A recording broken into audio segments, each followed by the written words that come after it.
All right, Brennan and Ashley, welcome for our Surf Nation Football Focus special edition. 2 episodes back to back. We're going to talk about tryouts. You guys ready to get into this today? Excited to be here. Yeah, all over it. Right, tryouts, obviously a part of the season that brings anxiety and stress to coaches, families, etc. Brennan, put you on the spot. How would you define success in tryouts? Simply being beyond, we got the best players. How should a club define a successful tryout period? Are you able to tell your story as a club within a very small snapshot, right? So different clubs are in different stages of development. Some are, competing for national championships. Some are just getting off the ground. But I think the important thing is are the players and parents leaving your facility with a sense of, wow, I know what this club is about. Either shooting for the wins or, developing my kid along the way. Whatever that is, they need to have a really good sense of what you're looking for. So there's a few ways that could happen, right? Is it through communication off the field? Is it through your coach's interactions? Is it through, wow, that check-in process was super organized, right? There's a million different factors, but I think that's, if you were to boil it down to one thing, that's where I would put it. Love it. Love it. Strong start. Ashley, going now to the coaches on the pitch that are evaluating and doing the hard yards. What are the biggest mistakes that you see being made during tryout evaluation process? Where to start? I think that during that process, I honestly don't feel that an hour and a half is long enough to evaluate a child. I think it's different if you know the player or the player has been within your club and you have a good amount of feedback on them, on him or her. But I feel when a player from outside the club is coming into a new environment with new players and new voices, and you expect them to see their whole story, I think it's tough on the player, and I think it puts a lot of stress on the players to feel like they need to perform, and sometimes they underperform, sometimes they overperform, and then you see a different type of player when they come in and they're a bit more relaxed. So I think from a coach's point of view, I think there needs to be something, multiple invitations, or find a way to kind of soften that approach for new players coming into the club. Gary, can I jump on that? Go for it. Ash is dead on that. The hour and a half to 2 hours, it's not enough time. Tryouts are always an imperfect process, whether it's a U7 tryout or a professional team tryout, right? So in order to combat that, what I see successful clubs do is the coaching staff is aligned in a few things in what they are looking for in a player, whether that's to fill a certain position on a roster, or if it's, hey, we're going to get 4 teams in this age group. All right, what are you looking for at each level? Are those coaches for the A, B, C, D team, are they aligned with what they're looking for from start to finish? If you're super organized at the start with your coaching staff, the rest of the process becomes easier, and it makes that imperfect process just a little bit better to hopefully get the most out of that hour and a half. Because look, the fact is, these parents are taking their kids to 5 different club tryouts during that week, Yeah, and I think it depends on the level that you're at as well. What are you specifically looking for? I assume U15 and up is a little bit more targeted, position specific, where, maybe 13 and under is a different type of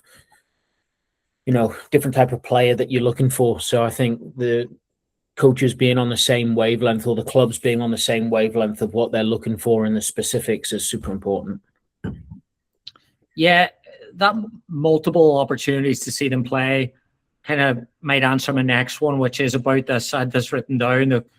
How do we judge potential? Like, if we're just assessing a player on a 90-minute session, that's current performance, but really you're looking to not even forecast what a player will look like, especially younger age groups. I'm guessing, like, it's not something that's talked about, potential quite a bit, how that's going to be assessed, how that's going to be looked. A long-term lens approach to Brennan, to tryouts, Brennan, is a long-term lens approach unrealistic to tryouts given how emotional it is? Yeah, unfortunately, I think it is, unless you're at the very top level of like an MLS academy team or something like that. I don't think it's realistic with today's landscape where players are looking to hop clubs to whatever team is the best in their age group, whatever is going to the best tournaments, whatever they can post on their Instagram, on the parents' Instagram, right? I think in a perfect world, that would be the way to do it, but I don't think we live in that world. Yeah, no, just to jump on that, Gary, I think that, every coach, director, everybody wishes they had that crystal ball that could look into the future. And I think that, that is probably one of the hardest things from a long-term lens, because I don't think no matter how good you are, no one can kind of point that out. But I think there are characteristics of young players that you see that have half an idea, and maybe it's just a little something that you can work with. And the teacher in you, the developer in you, is like, oh, wow, this kid has got a couple of things. And I could really see myself working with that player and helping develop. So I think that from a long-term perspective is just how you view players and how you view development is, obviously different from coach to coach. But yeah, the assessment and evaluation, I have a little bit of a hard time with it at the younger age groups, because I find it hard to put it into processes. And we talk a lot of, about software in our roles at Surf and where it's going to go in the next few years. And obviously there's a massive influx at the minute, certainly in the marketing component of software data programs. I would imagine tryouts would be somewhere like, I had a conversation with a guy a couple of weeks ago on voice AI, using that to get your head up, put your thoughts in, translate that, transfer that into some form of objective feedback. Again, like, do either of you think that we should be in a place where we should be using data to support youth evaluation as such a short-term process? Or again, is that a little bit idealistic, that don't have the time and it's going to be a financial cost at the end of the day? Thoughts? I think that getting that deep into it with data for a kid that might show up for one session is unfair. But I do think it's important to have consistent evaluation criteria, right? So some clubs use a 1 through 5 system, some do a B, C, D plus minus system, right? Whatever it is can you have that consistent across the board and say, right, an A player has these 5 qualities. A B player is missing this quality or this quality, right? So if it's consistent across the board, look, like I said, it's an imperfect process. We only have one set of eyes. We can only watch one field at a time. So if I'm watching one field and a different coach is watching the other, and he says, hey, look, there's an A player on this field playing with a bunch of C kids, at least we are speaking the same language and we are able to get on the same page despite not seeing the same things. Yeah, I just think the game is ever changing. I just think every year, every season, the game's changing. The things, the pieces we have at our fingertips to be able to use AI and video, all these things are constantly changing. So is AI bad? Ask people if they think VAR is bad for the game. Everyone's going to have their opinion on it. Good. Different pod, Ash. What's that? That's a whole different pod discussion right there. Yeah, yes. But, I think with the AI stuff, I think implementing it wouldn't be a bad thing. But again, to Brennan, it's got to be consistent. And, there's different ways of using it for sure. Brilliant. Last two. What do you think clubs, what's your advice on clubs on, the stress and anxiety that people are pulling up to the field at? It's almost tangible. Like, you feel just an environment of just tension almost. What can clubs, Brennan, you mentioned before about the check-in process. What are some other ways that clubs can actually portray an element or support with a sense of calmness around this crazy time? How many times have you been to a tryout and you see the coaching staff hanging out under a tent in between two fields, waiting for games to start, waiting for kids to play small sided. A lot, right? Every single tryout I've been to, yeah. It instantly relieves the tension if you have a couple coaches near the check-in table introducing themselves to the kids as they get there, saying, "Oh, what's your juggling record?" Just making small talk, right? Just knocking the ball around with them.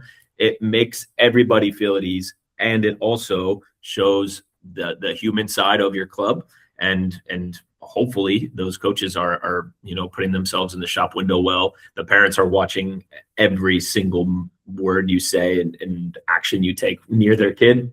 So I think that just instantly cuts it right away. It's just that human element, right? Like, it doesn't matter if you're trying out for a team competing for an ECNL national championship or a U8 intro team. Everybody is nervous, right? It really doesn't matter the level. So if you're able to just cut the tension with the human side, man, it can go a really long way. Fantastic. And then Ash, we've onboarded quite a few clubs have joined Surf over the last few months. Some of them leadership, coaches, definitely from a club branding standpoint, are going through tryouts for the first time. What's your advice on getting off to a strong start in this area? I think personality is super important.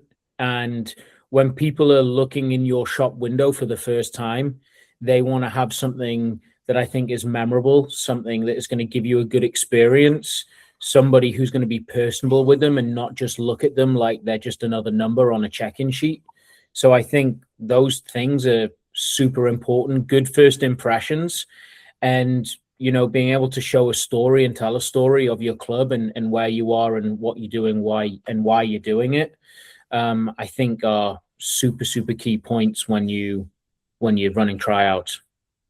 Fantastic, guys. Unbelievable. Wow, what a first one. Hey?